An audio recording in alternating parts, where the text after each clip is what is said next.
नमस्कार मंडळी, तर आज आपण आलेलो आहोत विरार येथील मिनी द्वारकाधीश मंदिर पाहण्यासाठी।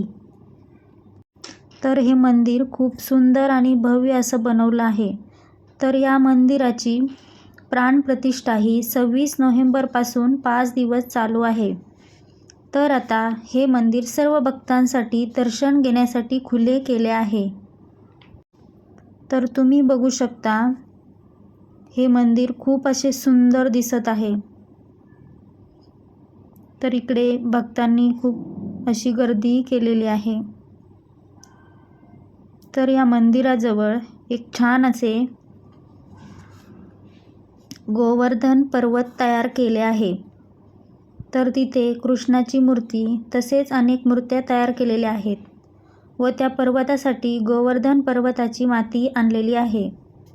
तर तुम्हीही बघू शकता, किती सुंदर दिसत आहे। गोवर्धन पर्वत तयार करण्यासाठी दगडे राजस्थानवरून आणलेली आहेत। तर तुम्ही बघू शकता। तर हे गोवर्धन पर्वत खूप सुंदर दिसत आहे। तर तुम्ही हे मंदिरही बघू शकता, बाहेरून खूप छान असं दिसत आहे। तर याच्यावर खूप छान अशी कारागिरी केलेली आहे। तर आतमध्ये तुम्ही आता ही छान अशी मूर्ती बघू शकता कृष्णाची। तर खूप सुंदर अशी दिसत आहे। तर मूर्ती खूप सुंदर रेखीव अशी बनवलेली आहे। मूर्तीला खूप छान असे सजवलेले आहे। छान असे वस्त्र परिधान केलेले आहेत। तर तुम्ही बघू शकता, तिकडे जवळच एक छान अशी रुक्मिणी मातेची मूर्ती आहे। त्या मूर्तीलाही खूप सुंदर असं रेखीव तयार केलेलं आहे। तर रुक्मिणी मातेची मूर्ती खूप सुंदर दिसत आहे।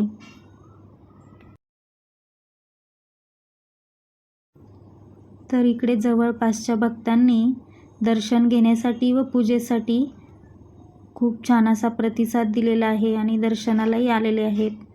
तर खूप सुंदर असं बाहेरून मंदिर दिसत आहे। तर तुम्ही बघू शकता, आणि तुम्ही जर जवळ राहत असाल विरारच्या, तर तुम्ही दर्शनासाठी कधीतरी नक्की जा। तर इकडे खूप सुंदर असं बाहेरून दिसत आहे।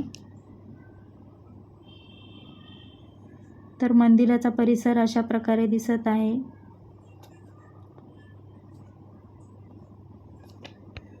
जर तुम्हाला व्हिडिओ आवडला असेल तर नक्की लाईक करा।